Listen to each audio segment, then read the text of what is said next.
Deep in the lush mountains of Palawan, I found myself working as a tour guide, leading adventurers into the heart of the jungle to explore an ancient cave system.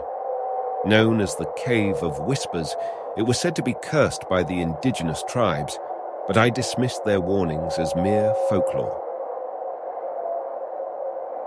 One moonless night, a group of tourists joined me for a midnight expedition into the cave.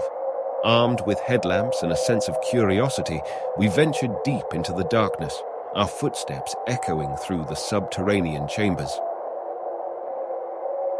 As we delved further into the cave, strange things began to happen. Our headlamps flickered, casting eerie shadows on the cave walls.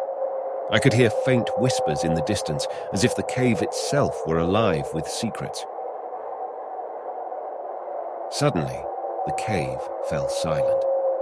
The tourists and I exchanged nervous glances, but we continued our journey deeper into the abyss. That's when we heard it, the unmistakable sound of footsteps echoing behind us, even though no one else should have been there. Panicking, I turned around, but there was nothing but darkness.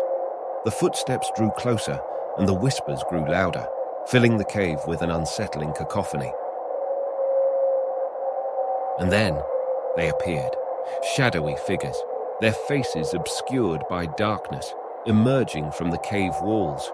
They reached out with skeletal hands, their fingers brushing against us, sending a bone-chilling cold through our bodies. Terrified, we fled deeper into the cave, desperate to escape. But the whispers and the figures pursued us relentlessly, their ghostly presence growing stronger with each passing moment. Just when it seemed we would be consumed by the darkness, we stumbled upon a hidden chamber filled with ancient tribal relics. As we entered, the figures drew back, retreating into the shadows. The whispers ceased, and the cave fell silent once more. We made our way out of the cave, shaken and terrified, vowing never to return.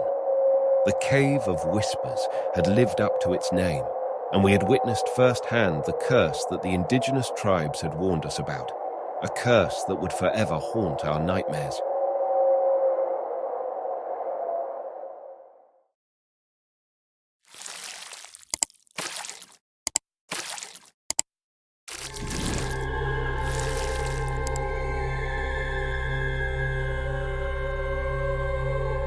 In the remote village of Santa Cruz in the Philippines, I took a job as a barangay captain, responsible for the welfare of the community. Santa Cruz was a peaceful place, nestled among the mountains and surrounded by dense forests, but it harbored a dark secret. One fateful night, a series of strange events began to unfold.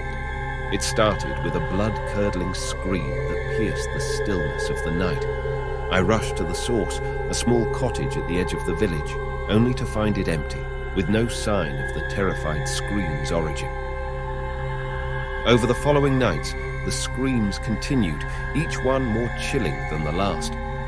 The villagers spoke in hushed tones about the White Lady, a ghostly apparition said to roam the forest, searching for her lost child. As the screams persisted, I decided to investigate. I ventured deep into the forest, guided by the eerie glow of a full moon. The dense foliage seemed to close in around me, and the air grew heavy with an unnatural chill. That's when I saw her, the White Lady. She was a spectral figure, her white gown flowing in the wind, her eyes hollow and filled with grief.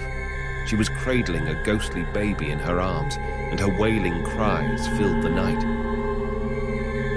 I approached cautiously, my heart pounding. The White Lady turned to me, her gaze piercing through my very soul. With a voice that echoed with sorrow, she said, "Help me find my child." I nodded, determined to uncover the truth. With the White Lady as my guide, we ventured deeper into the forest, following a trail of faint whispers and flickering lights. It led us to an ancient, overgrown cemetery hidden in the woods.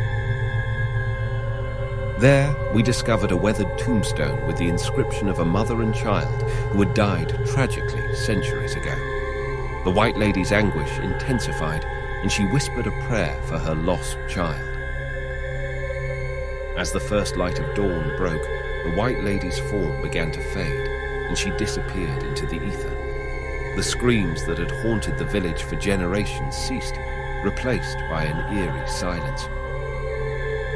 I returned to Santa Cruz, forever changed by the encounter.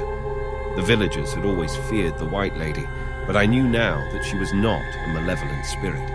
She was a grieving mother, trapped between the realms of the living and the dead, searching for closure and finally finding it in the heart of the forest cemetery.